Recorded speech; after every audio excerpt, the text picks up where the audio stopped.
지난해 벤처 투자 4.3조 원, 벤처 펀드 6.6조 원을 조성했고 법인 창업 12.3만 개로 모두 역대 최대를 기록했습니다.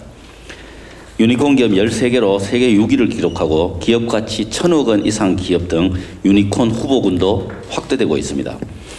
또한 주식회사 우아한 형제들, 주식회사 하이퍼 커넥트가 조 단위의 글로벌 M&A를 성사시키고 며칠 전에도 국내 AI 교육 스타트업인 리드가 소프트뱅크 비전 펀드에서 2천억 원을 투자를 유치하는 등 제2벤처붐이 지속적으로 확산되고 있습니다. 제2벤처붐을 위해 정부는 중소벤처기업 주도의 경제 성장을 국정과제로 삼고 중소벤처기업부를 신설하여 적극적으로 정책을 추진하고 있습니다.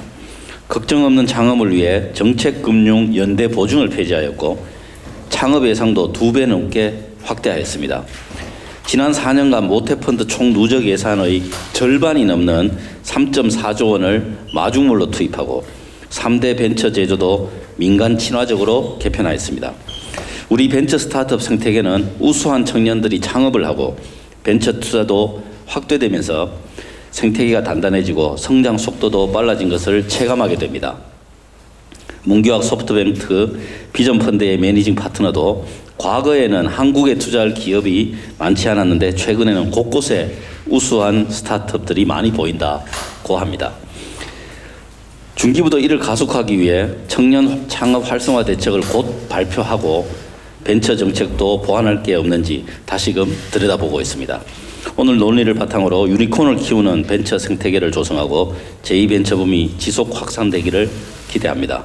좋은 말씀 부탁드리겠습니다. 고맙습니다. 군부를 핀 거를 연기를 잘 빼줄 수 있는 시장이 활성화돼야 되는 것처럼 그렇게 회수 시장 자체를 활성화시키는 거.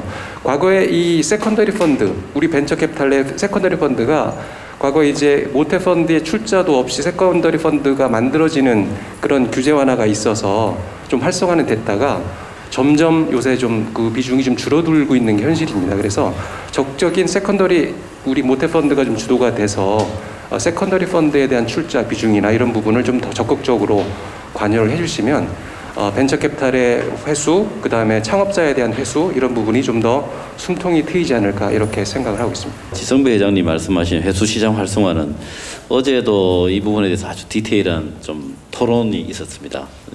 아주 이제 우리 정책 자문하시는 분들하고 아주 디테일한 회의가 좀 있었습니다. 최근에 이제 조금 이제 뭐 IPO나 이런 거는 좀 활성화가 됐지만 이 부분이 조금 감소된 그 지금 경향을 보이고 있습니다. 그래서 이 부분에 대해서 좀 그 모태 펀드나 이런 데서도 펀드를 좀 만들어서 지원을 해야 되는 거 아니냐 하는 의견이 많이 있었고 일단 기본적으로는 그렇게 하고 있습니다. 복서비어건이라고 하는 것은 단순히 이제 창업자한테 지분을 몰아준다 이런 개념이라기보다는 이 창업자의 역량을 더 크게 펼칠 수 있는 기회를 주면서 또 한편으로는 창업자에게도 엑싯의 기회를 줘서 창업자가 이 성공한 그런 창업자의 그 지분이 다시 스타트업 생태계로 들어와서 투자될 수 있도록 하는 선순환의 중요한 고리를 형성하는 의미가 있습니다. 그래서 지금 뭐 국회에서 한참 논의 중인데 이런 것들이 마련되는 게 중요하다 생각되고 비대면 중소벤처기업 그 육성에 관한 법률이 발의되어 있는데요.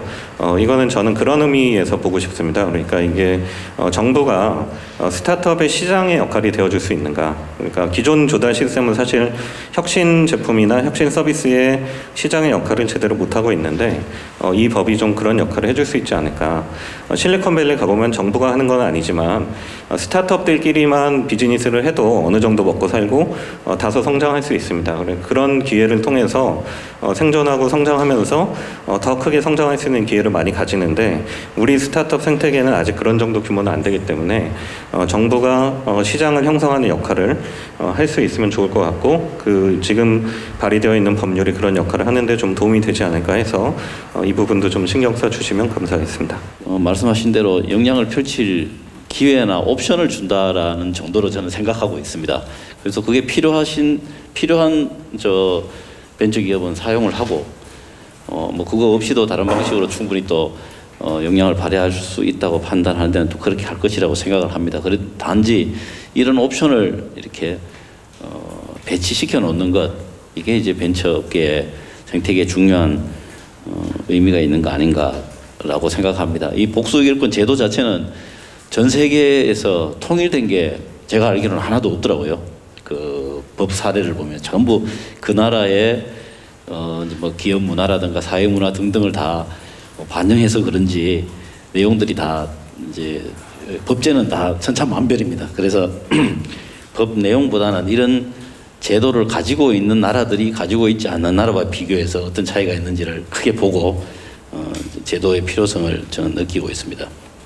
그다음에 비대면 중소기업 활성화법은 저희들 이제 국회에 열심히 지금 설득 중에 있습니다. 노력하도록 하겠습니다. 결국에 성장을 통해서 우리가 만들어내는 성과들이 밖에 보여지면 보여질수록 더 강한 규제가 들어오거나 우리가 성장하려고 하는 것들을 막으려고 하는 노력들이 점점 많아지기 때문에 성장을 하는 것이 너무 무섭고 어렵다라는 얘기들을 많이 하십니다.